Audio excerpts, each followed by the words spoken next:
Richard Southern is here for a look at the day's top business stories. Now, those who love Italian food will soon have a new place to dine, Richard. You're preaching to the choir right here, Erica. Toronto about to get another Eataly location. We got a big one at the Manulife. It's been popular for a few years. The next one's going to open at Sherway Gardens in the West End. And it's going to open soon. November 2nd, we found out today, is the opening date. And this will make Toronto just the second city in North America after New York to have more than one Eataly location. What is Eataly, if you don't know? It's basically like a big indoor Italian marketplace, a big food hall. They have a variety of Italian restaurants, but they also have, food and beverage counters. They got a bakery, they got a winery, they got the olive oil. It's like you've gone to Italy. This new location will be 25,000 square feet, located in Sherway Gardens, southeast area. Not going to be great for my waistline, Erica. Just in time for the holidays, too. Okay, the struggle to bring inflation back under control, and part of the blame is now falling on retailers, Richard. Yeah, kind of what a lot of people maybe suspected. We had some very interesting comments today from the new deputy governor of the Bank of Canada.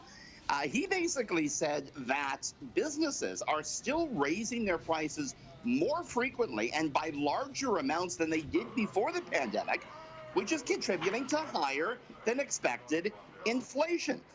The sort of relationship between businesses hiking prices and inflation has been a sensitive one. The federal NDP has blamed, inflation on corporate price gouging. The Bank of Canada says its own research has found that the recent burst of inflation was not really driven by higher profits or expanding profit margins, but still, the Bank of Canada today said companies have still been unusually quick to pass along cost increases to consumers rather than absorb them themselves. Surprise, surprise, Erica. We knew that already, didn't we?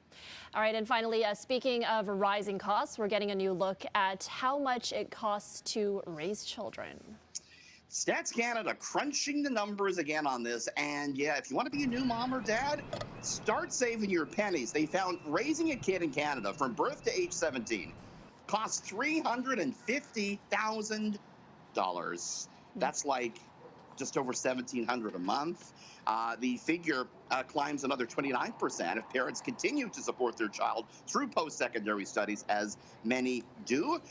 The study did find that spending per child is noticeably lower in households with a larger number of children, finding that might reflect the fact that there are savings from things like hand-me-down clothes and other cost reductions from having siblings. But ain't cheap to have a kid in Canada, Certainly Erica. Nothing not. is these days.